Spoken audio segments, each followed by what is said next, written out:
Hello friends, Marchantia के video के second part में आपका स्वागत है। इस पार्ट में हम वेजिटेटिव और सेक्सुअल रिप्रोडक्शन की बात करेंगे। इसके पहले पार्ट में हमने मार्केंशिया के थैलस के गैमेटोफाइट की बात की थी। उस वीडियो के लिए आप आई बटन पर क्लिक करके उस वीडियो के लिंक पर जा सकते हैं।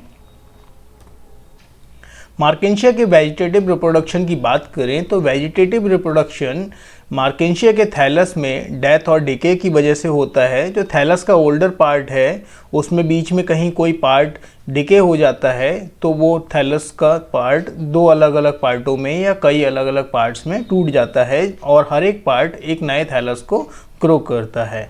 एडवेंटिशियस ब्रांचेस के थ्रू भी मार्केंशिया में वेजिटेटिव रिप्रोडक्शन देखा जाता है। गैमी की फॉर्मेशन से भी मार्केंशिया में वेजिटेटिव रिप्रोडक्शन होता है, जो कि सबसे इम्पॉर्टेंट पॉइंट है। गैमी जो होता है प्लूरल टर्म है, सिंगुलर टर्म है उसका गैमा। गैमा कप आपने सुना होगा। गैमा कप का बहुत ज़्यादा प्रैक्टिकल में या स्पॉटिंग में गैमा कप से क्वेश्चन आता है। शॉर्ट नोट में भी गैमा कप का क्वेश्चन आता है।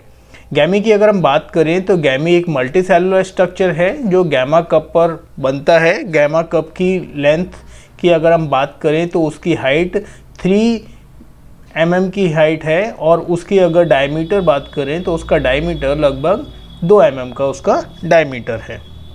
जो गैमा कप होता है वो थैलस के डॉर्सल सरफेस पर मिड रिब पर प्रेजेंट रहता है। इसके मार्जिन फ्रिंज होते हैं, हाईलाइन होते हैं। गैमी के अंदर क्लोरोप्लास्ट मिलता है। कुछ सुपरफिशियल सेल्स जो कलरलेस होती हैं उनको राइजोइडल सेल्स भी कहते हैं, जिनसे बाद में राइजोइड का फॉर्मेशन होता है। जर्मिनेशन के टाइम पर राइजोइड का यहाँ से फॉर्मेशन होगा। गैमी जहाँ से अराइज होते हैं वहाँ पर नीचे कुछ म्यूसिलेज हेयर्स भी फॉर्म्ड होते हैं। म्यूसिलेज हेयर वाटर को इम्बाइब करेंगे, वाटर वहाँ पे एब्जॉर्ब होगा और ये गैमी के डिस्पर्सल में, डिसैमिनेशन में हेल्प करेंगे। गैमा कप से गैमी के बाहर निकलने में ये म्यूसिलेज हेयर्स हेल्प करते हैं।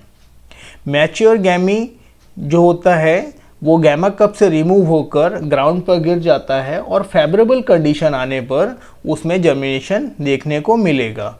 गैमी अगर मेल थैलस से प्रोड्यूस हुआ है तो वो मेल थैलस को बनाएगा और गैमी अगर फीमेल थैलस से प्रोड्यूस हुआ है तो वो फीमेल प्लांट को फॉर्म्ड करेगा।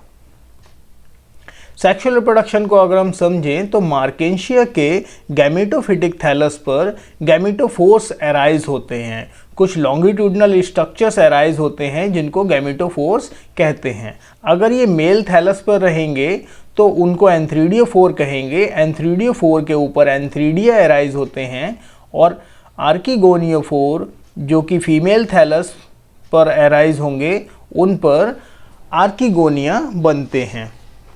मार्केंशिया हेट्रोथैलिक होता है, डायोशियस प्लांट है। मेल और फीमेल प्लांट दोनों अलग अलग प्लांट होंगे, यानी कि दोनों ही अलग अलग थैलस होंगे। मार्केंशिया पॉलीमॉर्फा और मार्केंशिया पाल्मेटा ये मार्केंशिया की दो ऐसी स्पीसीज हैं जहां पर मेल और फीमेल रिप्रोडक्टिव स्ट्रक्चर एक ही रिसेप्टिकल पर मिलेंगे। ऐसी कंडीशन को हम एंड्रोगाइनोफोर कहते हैं। एंड्रो से एंड्रोफोर और गाइनो से गाइनोफोर दोनों का कंबाइंड टर्म है एंड्रोगाइनोफोर। गैमेटोफोर एक्सटेंशन होता है थैलस का। ये गैमेटोफोर बिल्कुल थैलस की तरह ही होगा, उसमें कोई भी स्पेशलाइज एक्स्ट्रा कुछ नहीं होगा। जो थैलस में जैसे एयर चैम्बर्स मिलते हैं वैसे ही उसमें एयर चैम्बर्स मिलेंगे, एयर पोर्ट्स होंगे, राइजॉइड्स होंगे।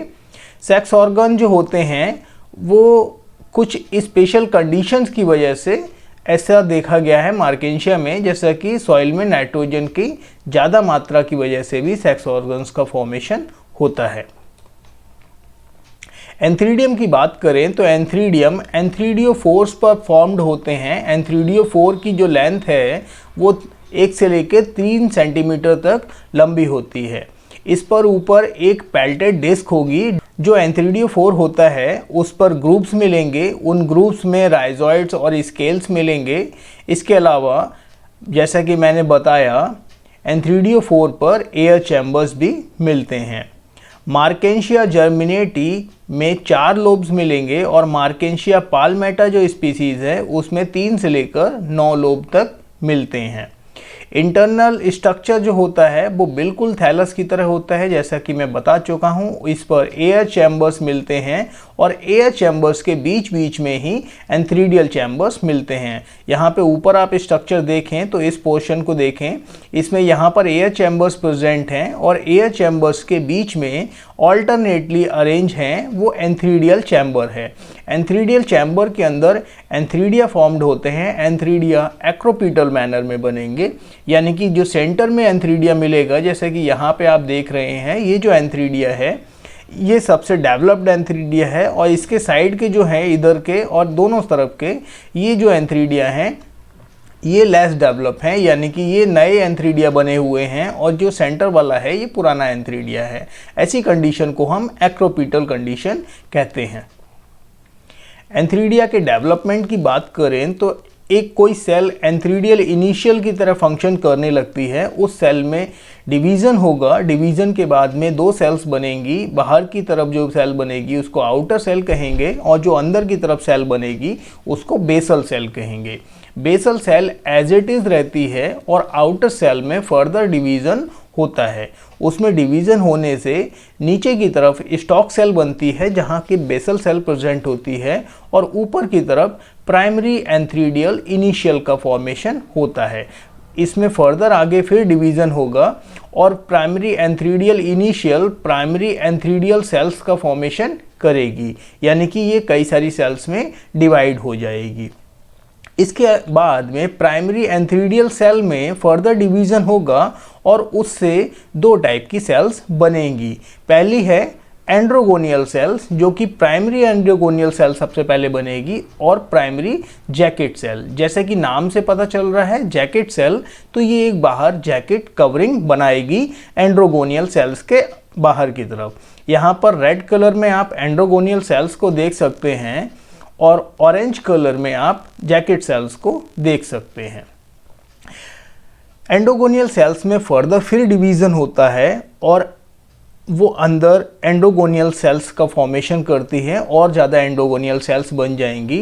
जैकेट सेल में फर्दर डिवीज़न होगा और डिवीज़न के बाद में जैकेट लेयर्स बनेगी। जैकेट सेल फर्दर डिवीज़न करके एक कवरिंग बना लेती हैं और एंडोगोनियल सेल्स में फर्दर और डिवीज़न होता रहता है, जिससे कि इसका साइज़ में स्ट्रक्चर बढ़ जाता है। एंड्रोगोनियल सेल्स में फर्दर डिवीज़न के बाद में वो एंड्रोसाइट मदर सेल का फॉर्मेशन करती है। एंड्रोसाइट मदर सेल में आगे फर्दर डिवीज़न होगा और उससे एक एंड्रोसाइट का एंथ्रोजॉइट का फॉर्मेशन होगा। ये एंथ्रोजॉइट बाइफ्लैजिलेट होता है, जैसा कि आपने रिक्सिया के केस में देखा है। एंथ्रोजॉइट के डेवलपमेंट को अगर हम लाइन वाइन डायग्राम से समझें तो एंथ्रीडियल इनिशियल से 2 सेल बनती हैं, बेसल सेल और outer cell. Basal cell stalk का फॉर्मेशन करती है, प्राइमरी स्टॉक सेल बनेगी जो फर्दर की टोटल स्टॉक का फॉर्मेशन करेगी। ये इसका डेवलपमेंट सिर्फ यहीं तक होता है, तो इस पोर्शन को हम इतना रखते हैं। एंथ्रीडियल इनिशियल की आगे बात करें तो आउटर सेल से बनता है, प्राइमरी एंथ्रीडियल सेल्स बनती हैं। प्राइमरी एंथ्रीडियल सेल्स 2 टाइप की सेल बनाती है जो कि 8 सेल बनती हैं। 2 टायर अलग अलग बनेंगे। आउटर जो सेल होगी वो जैकेट सेल होगी और उसमें एंटीक्लाइनल डिवीज़न होगा और उसके बाद में एक जैकेट लेयर का फॉर्मेशन करेगा। अंदर की जो सेल है उसको हम एंड्रोगोनियल सेल कहेंगे। एंड्रोगोनियल सेल से एंथ्रोसॉइट मदर सेल बनेगी और एंथ्रोसॉइट मदर सेल ट्रायंगुलर 2 सेल का फॉर्मेशन करेगी जो कि एंथ्रोसाइट सेल कहलाएंगी और 2 एंथ्रोसाइट सेल से अलग अलग एक एंथ्रोजॉइट का फॉर्मेशन होगा। आर्किगोनिया के डेवलपमेंट की बात करें तो आर्किगोनिया को हम, जिस पर आर्किगोनिया अराइज होती है, उसको हम आर्किगोनियोफोर कहते हैं या फिर इसको कार्पोसिफेलम भी कहते हैं। ये एक स्टॉक का फॉर्मेशन करता है और ऊपर एक टर्मिनल डिस्क बनती है जिसमें लगभग 8 लोब तक मिलते हैं। नॉर्मल कंडीशन में 8 लोब मिलेंगे। मार्केंशिया नेपालेंसिस जो स्पीसीज़ है उसमें 7 से 9 तक लोब्स मिल सकते हैं और मार्केंशिया पाल्मेटा स्पीसीज़ में 7 से लेकर 11 तक लोब्स मिलते हैं। मार्केंशिया में जो आर्किगोनिया बॉर्न होती हैं वो एक्रोपीटल मैनर में ही बॉर्न होती हैं, जैसा कि एंथ्रीडिया एक्रोपीटल मैनर में बनती हैं। यानी कि वही बात है, सेंटर में जो आर्किगोनिया मिलेंगी वो सबसे ज़्यादा डेवलप्ड होंगी और जो साइड में जो आर्किगोनिया मिलेंगी वो लेस डेवलप मिलेंगी। मैच्योर कंडीशन के बाद में जब फर्टिलाइजेशन हो जाता है तो आर्किगोनियोफोर, जो नीचे ये आर्किगोनियोफोर है, इसका इलोंगेशन होता है। जब इसमें इलोंगेशन होगा तो ये यहाँ पे आगे की तरफ मूव करेगा और जो आर्किगोनिया है वो नीचे की तरफ बैकवर्ड डायरेक्शन में मूवमेंट करने लगती हैं। बैकवर्ड डायरेक्शन में मूवमेंट के बाद में जो सेंटर की आर्किगोनिया जो डेवलप थी वो बाहर की तरफ आ जाती है और जो किनारे की आर्किगोनिया लेस डेवलप है या जो बाद में जनरेट हुई हैं वो अंदर की तरफ चली जाती हैं। इनका इन्वर्जन यहाँ पर देखने को मिलता है। आर्किगोनिया के डेवलपमेंट को अगर हम देखें तो एक सेल आर्किगोनियल इनिशियल की तरह फंक्शन करने लगती है, उसमें फर्दर डिवीजन होकर आउटर सेल और इनर सेल का फॉर्मेशन होता है। इनर सेल बेसल सेल का फॉर्मेशन करेगी और जो आउटर सेल है उसको हम पेरिफेरल सेल कहेंगे। पेरिफेरल सेल में फर्दर डिवीजन होगा और उससे प्राइमरी एक्सियल सेल और पेरिफेरल सेल्स बनती हैं। Primary axial cell central cell होगी, इसमें फर्दर डिवीजन से प्राइमरी कवर सेल और सेंट्रल सेल का फॉर्मेशन होगा। कवर सेल ऊपर की सेल होगी जो कवर सेल बनाएगी और सेंट्रल सेल मेन सेल होगी जिसमें फर्दर डिवीजन होने से नेक कैनाल सेल और वेंटा कैनाल सेल्स का फॉर्मेशन होगा। आगे इसमें फर्दर डिवीजन से ऊपर की जो सेल होती है वो प्राइमरी नेक कैनाल सेल बनाती है और नीचे की सेल है वो प्राइमरी वेंटर कैनाल सेल्स का फॉर्मेशन करेगी। नेक इनिशियल्स, इधर जो साइड की कवरिंग वाली सेल्स हैं उनको नेक सेल कहेंगे, अंदर की सेल को कैनाल सेल्स कहते हैं और बाहर की सेल्स में जब हम टर्म यूज़ करेंगे तो कैनाल वर्ड यूज़ नहीं करेंगे। फर्दर इसमें डिवीज़न होता है और नेक कैनाल सेल्स का फॉर्मेशन होता है और नीचे की प्राइमरी वेंटर सेल्स बनती है। Primary venter cell further division करके वेंटर कैनाल सेल और एग सेल का फॉर्मेशन करती है और ऊपर नेक कैनाल सेल्स में फर्दर डिवीजन होकर बहुत सारी नेक कैनाल सेल्स बन जाती हैं। नॉर्मल मार्केंशिया के केस में अगर हम देखें तो आर्किगोनिया में ऊपर कवर सेल्स रहेंगी, साइड में नेक सेल्स रहेंगी। नेक कैनाल सेल्स का नंबर 4 से लेकर 8 तक रहेगा। Venter canal cell single present होगी और एक सिंगल एग सेल बनेगी।